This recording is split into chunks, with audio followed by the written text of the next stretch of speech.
আমাদের একটা অনুভূতি আছে। আমাদের অনুভূতিতে যদি কোনো ব্যক্তি যে ধর্মেরই হোক, সেটা মুসলিম ধর্ম হোক আর যে ধর্ম হোক, কেউ যদি এই অনুভূতিতে আঘাত করে আমাদের কষ্ট হবে, আমাদের হৃদয়ে লাগবে, এটাই স্বাভাবিক, আমাদের হৃদয়ে রক্তক্ষরণ হবে। কিন্তু তার জন্য আমরা এমন কিছু করব না যা ইসলামের নীতি বহির্ভূত।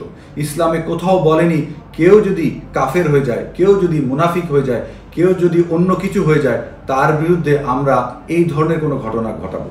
আমরা ধর্মীয়ভাবে দেশে যেহেতু একটি আইন প্রতিষ্ঠিত আছে, আমরা মনে করি যদি কেউ কোনো অন্যায় আচরণ করে, ধর্মের প্রতি কেউ কোনো অবমানকর উক্তি করে, তাকে আইনের আওতায় আনা।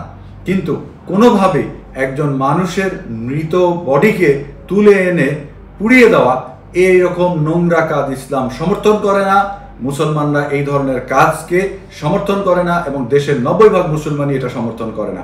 যারা করেছে, এখানেও আমি বলতে চাই, তাদেরকে দিয়ে করানো হয়েছে দেশে একটা অস্থিতিশীল পরিবেশ তৈরি করার উদ্দেশ্যে। আমি বিশ্বাস করি প্রধান উপদেষ্টা, স্বরাষ্ট্র উপদেষ্টা এবং অন্যান্য উপদেষ্টা কেউই ফ্যাসিস্টের সঙ্গে জড়িত না, কারণ এই ফ্যাসিস্টকে বিদায় করেই ওনারা এসছেন।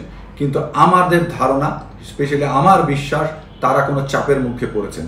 হয়তো তাদের মধ্যে কেউ কেউ হয়তো ফ্যাসিস্টের সঙ্গে এখন কোনো আলোচনায় থাকলেও থাকতে পারেন, সেটা আমি জানি না। কিন্তু এটুক দেশের মানুষ এখন বিশ্বাস করে যে তাদের উপর চাপ সৃষ্টি করা হচ্ছে যাতে ফ্যাসিস্টকে আবার পুনর্বাসন করা যায়। এইটা স্পষ্ট, এখানে কোনো ভুল নাই। এটা পরিষ্কার দিবালোকের মতো সত্য যে বর্তমান সরকারের উপর কোথাও না কোথাও থেকে, সেটা দেশের ভেতর হোক আর বাইর হোক, একটা চাপ সৃষ্টি করা হচ্ছে যাতে করে ফ্যাসিস্টকে আবার পুনর্বাসন করা। যদি